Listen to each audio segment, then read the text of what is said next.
குத்துச்சண்டை. முகமது அலின்னு ஒருத்தர் இருந்தார் இல்லையா, அவர் குத்துச்சண்டை வீரர்.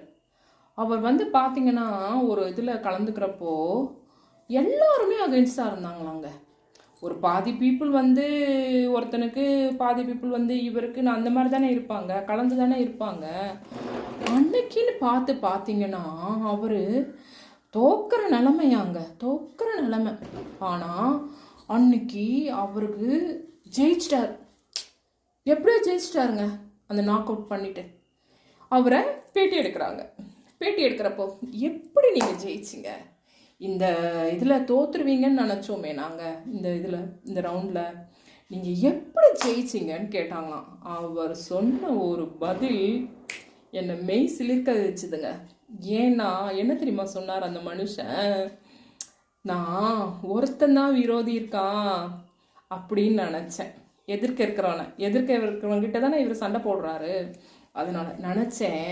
ஆனால் சுற்றி இருக்க மக்கள் எல்லாருமே என்னை எதிர்த்தாங்க. நீ தோத்துருவேன்னு சொன்னாங்க. அப்போ எனக்கு ஃப்ராக்ஷன் ஆஃப் செகண்டில், வாடா இந்த ஒருத்தரை தான் நான் அடிக்க முடியும், அவனுங்களை அடிக்க முடியாது, அதனால ஒன்று போட்ட வேண்டான்னாராம். அது மாதிரி சுற்றி எத்தனை பேர் வேணால் சொல்லலாம் அவங்களால முடியாதுன்னு. அதை நம்பணுங்க. என்னால் முடியாதுன்னு நம்பணும். நம்பினாதானே நம்ம ஒத்துக்க முடியும். ஒத்துக்கக்கூடாது. எந்த நிமிஷம் ஆனாலும் எந்திரிச்சு வருவேண்டா அப்படின்னு பாருங்க, எதுவுமே நம்ம கிட்ட வர. அதே அன்னைக்கு அப்படி யோசிக்காம அவர் அச்சோ போச்சுன்னு விழுந்துட்டு இருந்தாருன்னா என்ன ஆயிருக்கும்? தோத்துருப்பார் மனுஷன். ஆனால் நின்னார் இல்லையா, அதுதான் வேகம், அதுதான் விவேகம். சரிங்களா?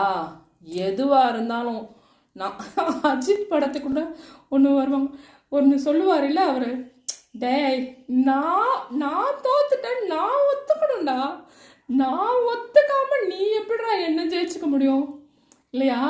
அந்த மாதிரி தோத்துட்டேன்னு நம்ம ஒத்துக்கணும். அதை பிள்ளைங்க கிட்டேயோ நம்ம குடும்பத்துக்கிட்டேயோ தான் ஒத்துப்போம். ஆனால் மற்றவங்க கிட்டக்க அப்படியே எந்திரிச்சு வருவோம். அதுதான் விஷயம். அது மாதிரி வரணும். வாங்க.